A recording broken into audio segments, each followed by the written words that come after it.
The lights over Gainbridge Fieldhouse never stop humming. Inside, a franchise once clinging to survival is now standing at the edge of reinvention. The Indiana Fever, long criticized for inconsistency and wasted potential, suddenly find themselves under the microscope of an entire league. At the center of it all stands Amber Cox, the general manager whose calm mantra, "Control the controllables," has quietly turned into a battle cry. Behind her smile and professionalism hides a woman navigating chaos, contract collapsing, timeline shifting, an entire fan base demanding answers before the clock strikes midnight on Caitlin Clark's championship window. Amber's strategy sounds simple, but it masks the turbulence beneath. Control the controllables isn't just about patience, it's survival language in a storm. With the CBA deadline looming and expansion drafts rewriting the league's rules, Cox is walking a tightrope no GM has faced before. Every move must count, every signing must hit, because for all the slogans and speeches,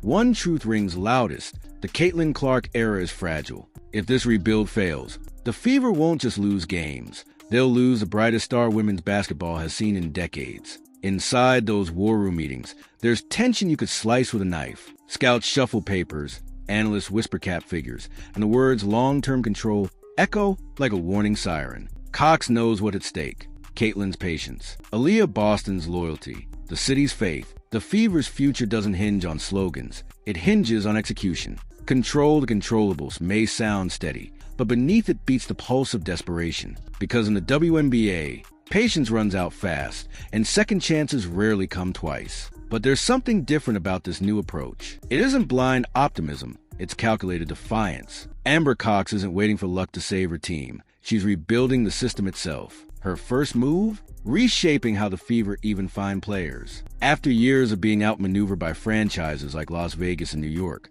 Cox is playing chess while everyone else plays checkers. She's constructing something unseen in Indiana before, a global scouting network. And when the plan leaked, it sent shockwaves through every front office from Seattle to Phoenix. For the first time in franchise history, the Indiana Fever will go global. An entire international scouting department dedicated solely to finding Olympians, champions, and overseas stars who know how to win. That revelation hit like a thunderclap. Fans didn't realize how unprepared Indiana had been. No international department, no dedicated global eyes. That's like trying to win a marathon barefoot. But now, the Fever are lacing up. They're expanding their reach, searching for not just players, but warriors, veterans hardened by gold medal battles, women who've seen pressure far beyond the WNBA slights. The implications are massive. Europe's leagues are filled with battle-tested stars who play with precision, grit, and control, qualities Caitlin Clark desperately needs beside her.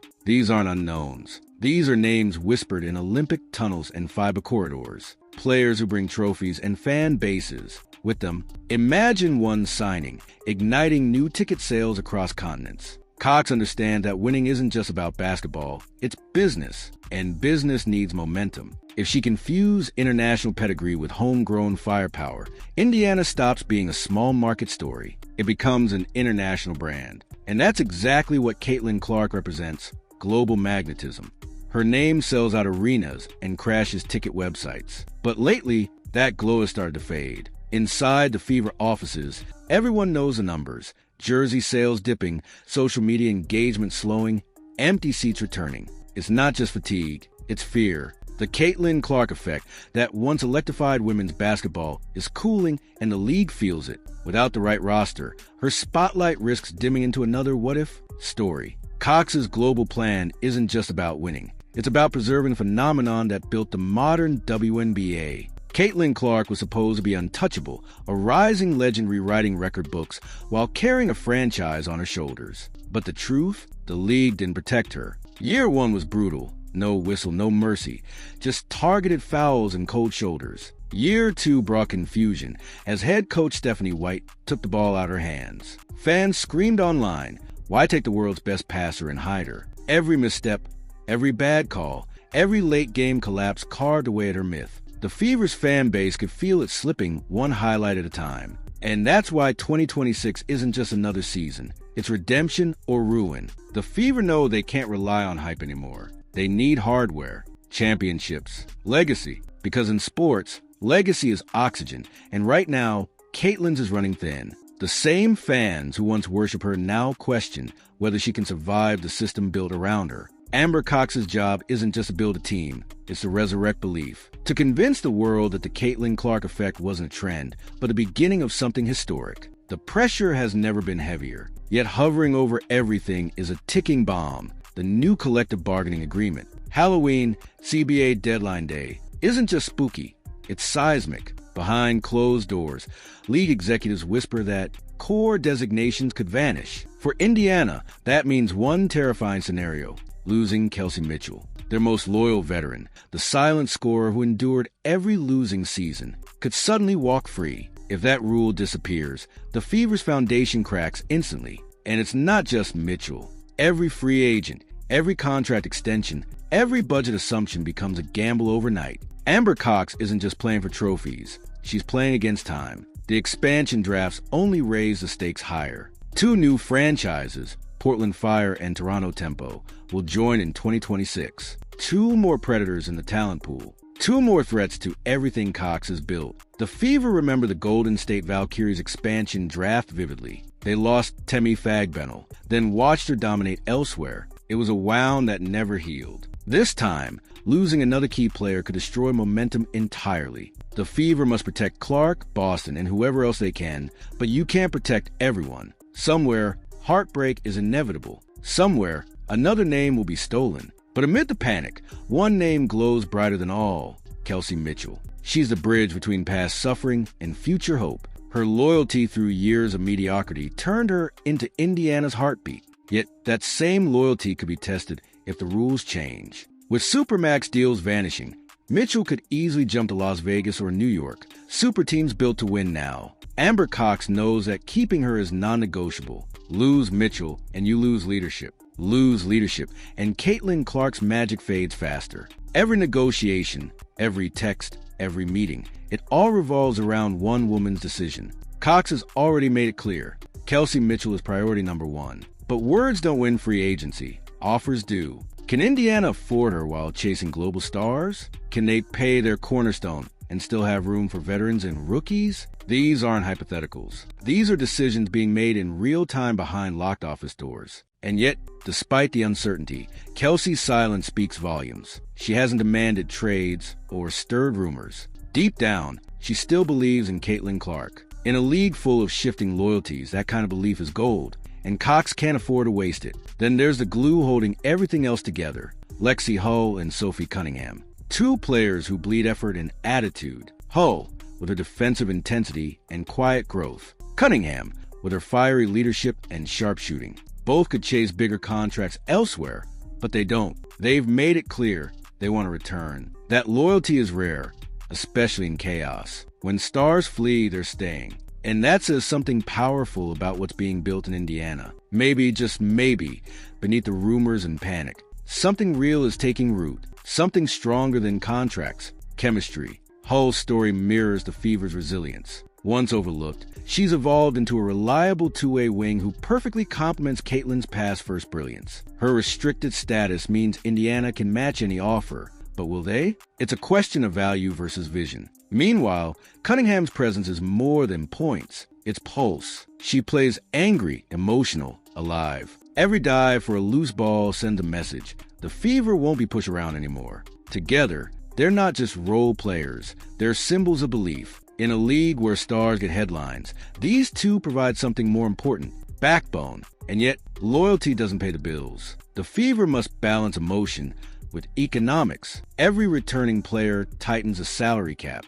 Every dream signing gets harder. Fans demand superstars, but superstars cost millions. And for a team rebuilding from the ground up, money burns fast. The question isn't whether Amber Cox can find talent. It's whether she can afford it. The Fever's 2026 roster could become the most expensive gamble in franchise history. One wrong move, one mistimed contract, and their entire plan collapses before it begins. Still, Cox pushes forward, because hesitation is death.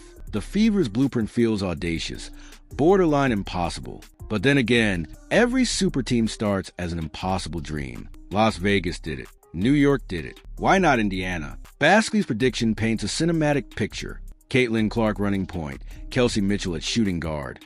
Lexie Hull at small forward, Aaliyah Boston anchoring the post, and a veteran center completing the puzzle. Off the bench, Cunningham, Dantas, and a wave of international reinforcements. It sounds almost too perfect, but the formula makes sense. Pair experience with youth, balance flash with fundamentals, and above all, protect Clark. That potential lineup carries echoes of greatness. Clark and Mitchell together could redefine guard play in the WNBA. Boston's strength inside gives them balance. Hull's defense gives them flexibility, and a veteran center gives them stability. Every piece matters, but the true secret weapon? The new international additions. Players from Spain, Turkey, Belgium. Names fans barely know, but coaches whisper about. Champions overseas, fluent in the language of winning. They won't need years of development. They'll step in ready to fight. It's not fantasy. It's the evolution of the Indiana Fever into something the league's never seen. But for that evolution to work, the rules themselves might need to change. And the CBA could do exactly that. If the WNBA finally allows players to enter the draft before 4 years of college, everything changes overnight. Suddenly, 19 and 20-year-old phenoms could enter early, flooding the league with fresh energy. Imagine a Caitlin Clark-type talent arriving every season instead of every few years. Younger, hungrier, and ready to run. It could revolutionize the league's balance of power and give teams like Indiana access to prodigies who can grow alongside Clark's prime instead of missing it. Of course, more youth means more volatility. It means the Fever will need veterans to stabilize the chaos. And that's where Amber Cox's dual strategy shines. Pair international champions with emerging talent. She's not just scouting for highlight reels. She's scouting for IQ, for heart, for chemistry. That blend is rare. But when it hits, it creates dynasties. The Fever's dream roster isn't about names. It's about roles. A perfectly tuned system built around one principle. Amplify Caitlin Clark. The league saw what she could do with limited help. Imagine what happens when she's surrounded by brilliance. Yet beneath every bold plan lingers one haunting truth. The Fever are running out of time. Caitlin Clark won't wait forever. Stars never do. The same script is played out in every era. LeBron leaving Cleveland, Durant abandoning Oklahoma City, Anthony Davis forcing his way out of New Orleans. The WNBA isn't immune to that story. If Indiana fails her, Clark could easily look toward brighter markets, New York, Las Vegas, or even a future expansion city ready to roll out the red carpet. Amber Cox knows it. Every decision she makes now is a test of trust. But trust can't exist without results. And the Fever's 2026 offseason is where faith meets proof. Every scouting trip, every contract negotiation, every whispered rumor adds weight to the scale. The fan base is restless. They've tasted hope before and watched it crumble. But this time, something feels different. Amber Cox isn't promising fairy tales. She's promising accountability. The global scouting department isn't a gimmick, it's a declaration. Indiana is done playing small. They're entering the arms race the rest of the league started years ago. And this time, they're aiming not just compete, but to conquer. Still, fans know better than to celebrate early. Because in the WNBA, timing is everything. Expansion drafts, salary caps, CBA overhauls, each can unravel the best laid plans overnight. That's why Control the Controllables has become more than Amber Cox's motto. It's her shield. She can't predict the future, but she can prepare for it. And that's what this entire rebuild represents. Preparation. When chaos hits, Indiana